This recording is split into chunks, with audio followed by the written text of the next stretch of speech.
Então, Regina, você nos falou, né, sobre diversidade de atividades profissionais que você desenvolve, né, chamando a atenção para esse fato, que a extensão rural, talvez para o senso comum, né, e para os estudantes que estão na agronomia, na zootecnia, na veterinária, ela é muito associada à produção, ao agrícola, né? E você nos trouxe uma outra dimensão, né, da ação do extensionista para extensionista. Então, acho que isso gerou para a gente uma curiosidade. Qual é a tua formação acadêmica e como você aprendeu a realizar a tua atividade profissional? Pois, então, eu sou nutricionista, sou especialista em saúde pública e especialista em saúde coletiva pela Escola Estadual de Saúde Pública do Rio Grande do Sul, que, na ocasião, ministrava um curso para a Fundação Oswaldo Cruz.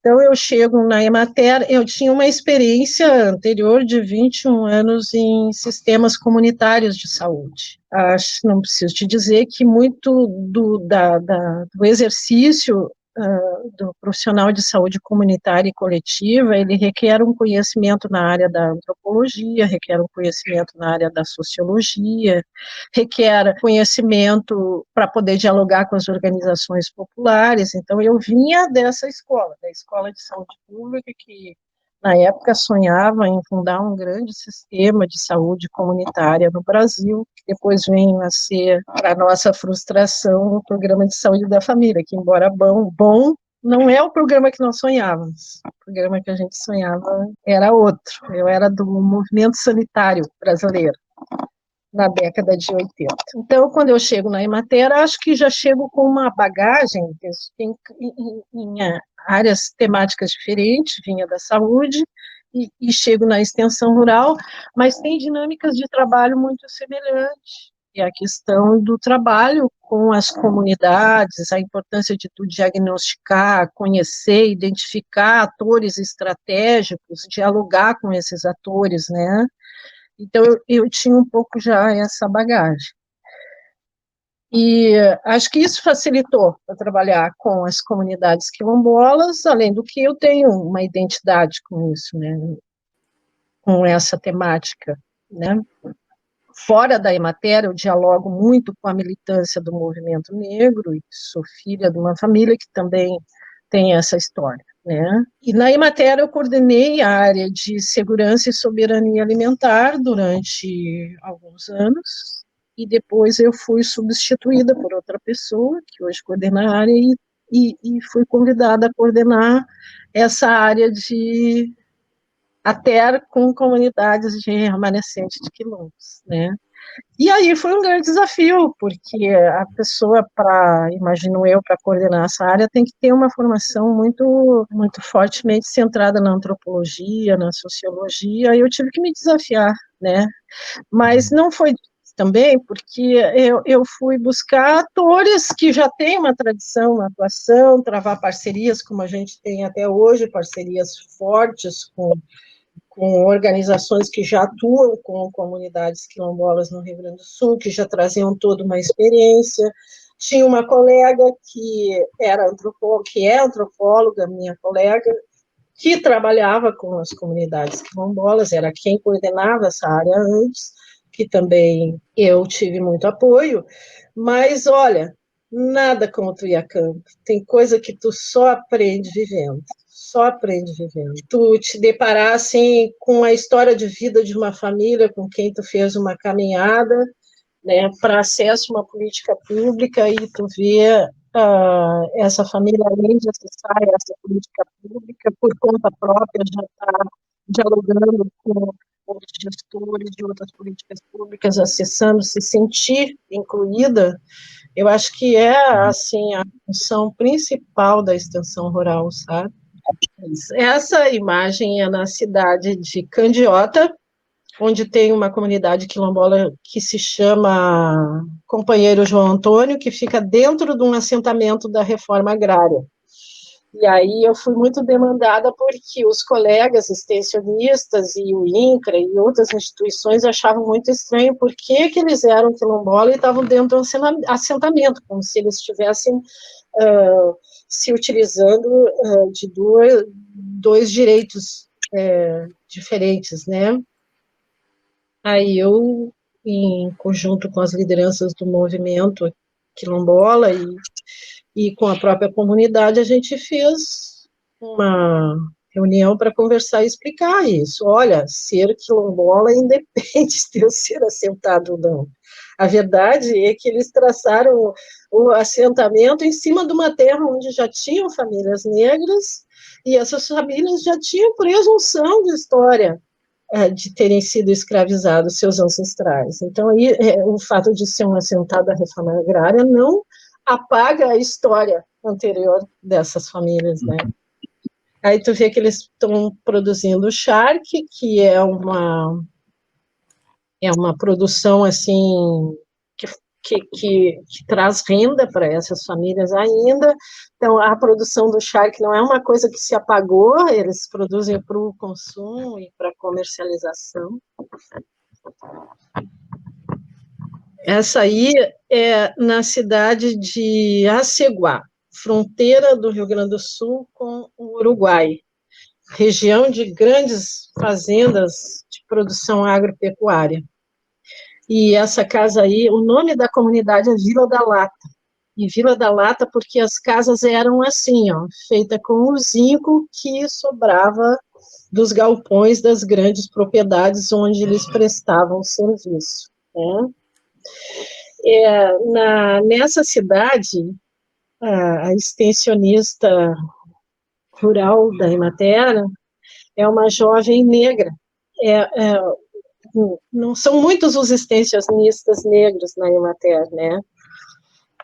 Mas ela faz toda uma diferença. A relação que ela tem com a comunidade.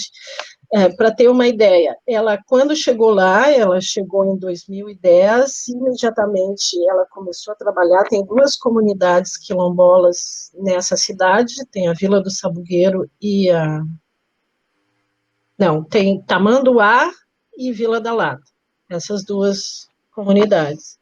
Então, ela imediatamente começou a fazer articulações para acesso a políticas públicas, e uma delas foi o Minha Casa Minha Vida. Então, hoje, essa casa de lata aí é uma testemunha do que era a habitação deles antes, mas todos eles têm uma casa no quadro Minha Casa Minha Vida, e foi toda uma articulação que ela fez com a assistência social do município, que pela primeira vez chega na Vila da Lata, acompanhada com a extensionista da Emater, que cadastrou essas famílias no Cais Único, e depois articulou com o agente da Caixa Econômica Federal para que eles acessassem as casas do Minha Casa Minha Vida. Essas famílias aí também acessaram o fomento às atividades produtivas rurais, essas famílias todos os anos recebem o kit de sementes do programa Semente Banrisul, mas ainda não avançamos no sentido da organização, que é a nossa aspiração de ter uma organização de interlocução entre os quilombolas e os gestores públicos. A gente até fez uma reunião com a prefeitura mais de uma vez para tentar aproximar, mas aí a caminhada vai ser mais longa. Essa não é a mesma, essa é a de antes, é a lá de Candiota. Esse município é um município que tem tradição na produção de carvão mineral, e então tem uma economia muito importante, assim, a China está chegando fortemente nessa região do estado, então tem essas diferenças, é isso que eu quero dizer, né, uma economia forte, mas muita pobreza ao mesmo tempo, e aquela pobreza que se repete com a cor da pele, né. Aí a produção do charque. Essa aqui é a horta de uma quilombola da cidade de Aceguá, e essa hortinha é com as sementes do programa Semente Banrisul. É lindo, a minha fotografia não faz jus à beleza do quintal dessa mulher. Ela tem plantas ornamentais, ela tem a horta dela, cria galinha, mas o pátio é todo ornamentado com garrafas PETs, com sucatas, né, que ela vai juntando. E essa comunidade tem um problema gravíssimo com água também. E hoje o gestor municipal tem um recurso que passa de R$ 100.000 desse programa saúde, a estratégia de saúde da família quilombola, e não aplica na solução desse problema. Essa quilombola é a Aida. A Aida é uma pessoa, assim, que tem uma história de vida muito forte. Ela é uma trabalhadora rural, ela trabalha em propriedades, e ela prefere trabalhar nas propriedades que ficam no Uruguai. Essa comunidade, ela é bem na fronteira entre Brasil e Uruguai. Aí ela, em articulação com a extensionista desse municipal, ela acessou um curso para qualificar esse artesanato que ela tem aí na mão, que é um utensílio muito utilizado pelos fazendeiros lá, que é artefatos de couro para produção agropecuária, né, eles precisam muito disso. E ela qualificou. Ela e esse senhor que está do lado dela não é marido, é o vizinho. Então, eles juntos criaram um empreendimento de produzir esse artesanato. Eles comercializam, ela quase não dá conta do que produz, e ela ainda inovou, ela criou miniaturas desse artesanato, e isso virou um souvenir da cidade, né? Ela já participou em vários concursos de artesanato, foi premiada, e ela tem uma história de vida muito forte, porque o filho, o adolescente, ela tem 3 filhos, e o filho adolescente começou a trabalhar na cidade de Aceguá. Quando ele ganhou lá o salário dele, fez uma economia, comprou uma bicicleta, porque a comunidade fica a 40 quilômetros da cidade. Aí ele comprou uma bicicleta para se transportar. E um dia, alguém roubou a bicicleta dele. Ficou muito triste e tal, e um tempo depois ele encontrou a bicicleta dele com uma pessoa. E ele pegou essa bicicleta de volta. E quando ele pegou a bicicleta, ele foi preso e acusado de ter roubado a bicicleta, que era dele. E ele não suportou isso e se suicidou por causa disso. Assim, é como a Fernanda Bairros e a Luísa Bairros falam, né? O racismo, ele tem consequências avassaladoras na vida da pessoa negra. Então, tu imagina tu viver numa cidade como Aceguá, que é uma cidade minúscula, tu ser quilombola, e ser preso, ser um jovem acusado de ter roubado a bicicleta que era dele. O pai também não suportou a dor moral e se suicidou. Então, imagina a vida dessa mulher que perdeu o marido e o filho por conta, eu não tenho nenhum reserva em dizer que foi racismo, né? E aí essa extensionista, ela tem dá uma atenção especial para essa quilombola, nessa situação difícil de vida e tal.